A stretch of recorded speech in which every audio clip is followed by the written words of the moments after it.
This 28-feet strip of cement has become one of, if not the most important piece of real estate at a racetrack. In several races this year already, what has gone on in the pits has determined the winner of the race, either by strategy or lightning-fast pit stops. A miscue in the pits can cost you valuable track position. Every car that beats the driver out of the pits, that's one more that he has to pass on the racetrack, and that is getting tougher to do. So it's no wonder that the team members have taken it upon themselves to get in condition and to live up to their part of what it takes to getting into winner's circle. We're now working on our bodies as hard as the car.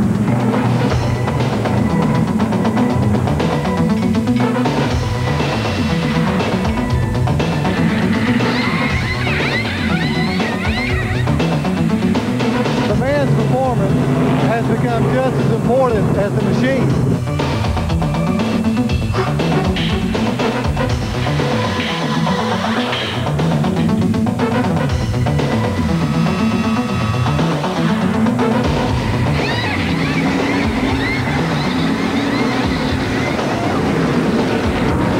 Pit crew has become as important as the driver.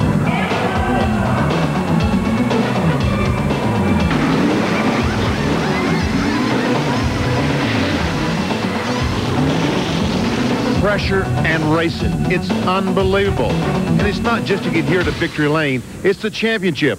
A championship that's worth over $1 million. And it starts in Daytona. The Daytona 500, they're worrying about the championship. And it increases every race. And the short tracks add to it with their close quarters and intensity. Position means everything on a short track. I think the short tracks show that we're only human beings, that we have emotions too. And a short track gets slick, and because of that, nobody wants to give anything, and that creates a lot of problems. It's a shame we had a fast race car. People just don't use their heads sometimes.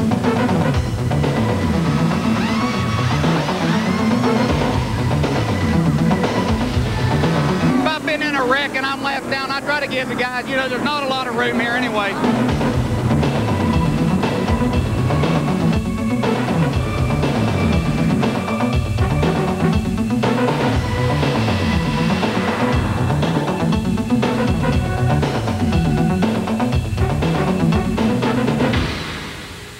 Takes us right out of the points and everything.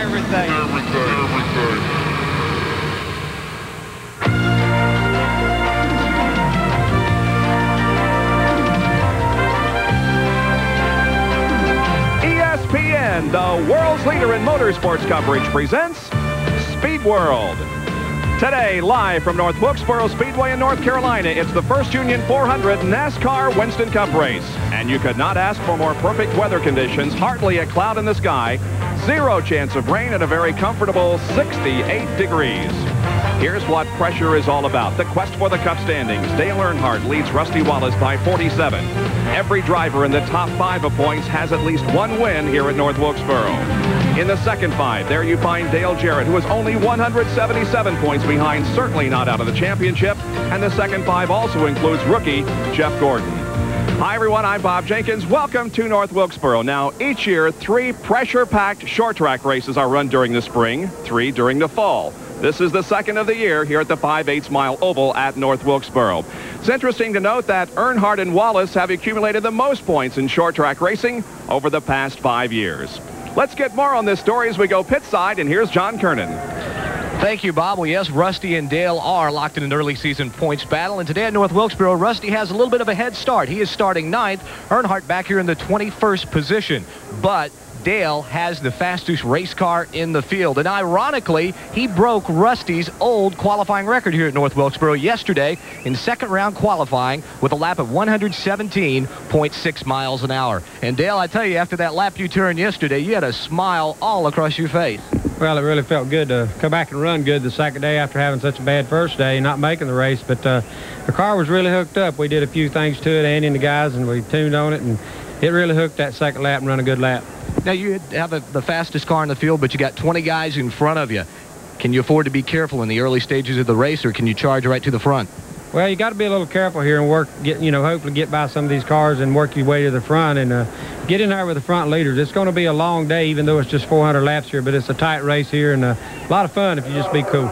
Dale Earnhardt looking to have a lot of fun. He starts 21st today. Of course, the big story this weekend, the return of Alan Kulwicki Racing.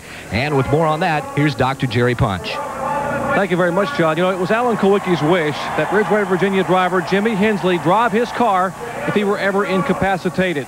Unbeknownst to Hensley, Kulwicki had developed quite an admiration for Hensley's ability to save a car and push the button only when he had to, much as Alan had to do back when times were very lean. That's been well documented. Hooters Restaurant just pulled away from the team, citing a difference in philosophies as to the direction they were headed.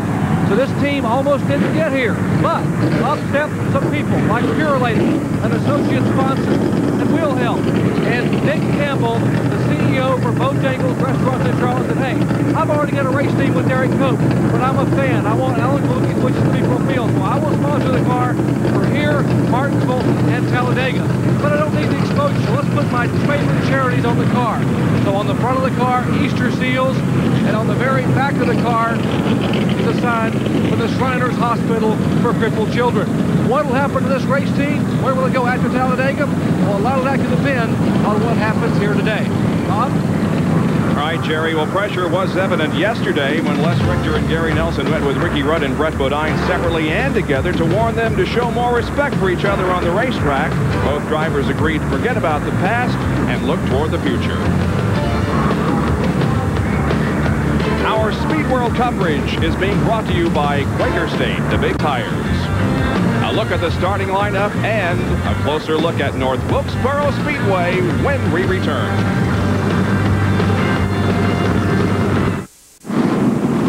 We're back at North Wilkesboro Speedway for the First Union 400, race number 7 on the 93 Winston Cup schedule.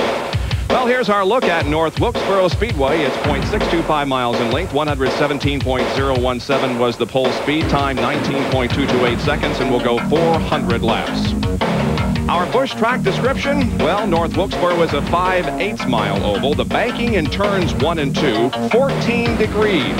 You come off of that onto a relatively flat backstretch, banked at only 3 degrees, and the length of the backstretch is 670 feet. Turns 3 and 4, just about the same as turn 1 and 2. Yes, the banking is the same as 14, but when you come off of turn 4, Bob, you go downhill into turn 1. Of course, when you come off of turn 2, you go uphill into turn 3. Presents quite a challenge to the teams in setting the cars up so they work well on both ends of the track. Pace car getting ready to pull out and lead these cars around here for a couple of laps before we get the green flag. There's the pole sitter, Brett Bodine. We'll give you the starting lineup here in just a moment as the field rolls away. Here is the AC Delco starting lineup. Brett Bodine is on the pole with a speed of 117.017 in the Quaker State Ford. Alongside his brother, Jeff Bodine, in the Motorcraft Ford, qualifying at 116.677. Ernie Irvin will start third in the Kodak Film Chevrolet, car number 4. He's from Modesto, California. Ken Schrader will flank him in the Kodiak Chevrolet, car number 25. The McDonald's Ford, driven by Hut Strickland, will go next, car number 27. Terry Labonte will start in 6th position. He's from Corpus Christi, Texas, and drives the Kellogg's Chevrolet. Rookie Jeff Gordon from Pittsboro, Indiana, has the 7th starting position in the number 24 DuPont Chevrolet. And then Sterling Marlin from Columbia, Tennessee, in the number 8 Ray Bestis Ford. 9th starting position goes to Rusty Wallace in the Miller Genuine Draft Pontiac, car number 2. Alongside will be Ricky Rudd from Chesapeake, Virginia, in the Tide Chevrolet, car number 5. Dale Jarrett is next in the 11th starting position in the Interstate Battery Chevrolet, car number 18. Then the Valvoline Ford, driven by Mark Martin from Batesville, Arkansas. The rest of the starting lineup as a near-capacity crowd gets set for 400 laps of racing on this 5/8 mile oval here at North Wilkesboro. Some awfully good drivers starting back in the field. We saw Bill Elliott. Here's Morgan Shepherd, one of the winners this year. Harry Gant, who's a previous winner here at North Wilkesboro, starting back in the 10th row. And there is Dale Earnhardt, the 21st starter with the new track record. And Darrell Waltrip, who won 3 races last year, starting back in row 12. Darrell Waltrip has the most wins on this racetrack, 10. And Davey Allison, who won 5 races last year in row 14 alongside Phil Parsons. There in row 13 is Rick Mast. This is his 100th NASCAR Winston Cup start. And the field has been given the signal for 1 more lap to go. 4 drivers came here, did not make the race. They were Dave Marcus, Jay Hedgecock, Jimmy Horton, and James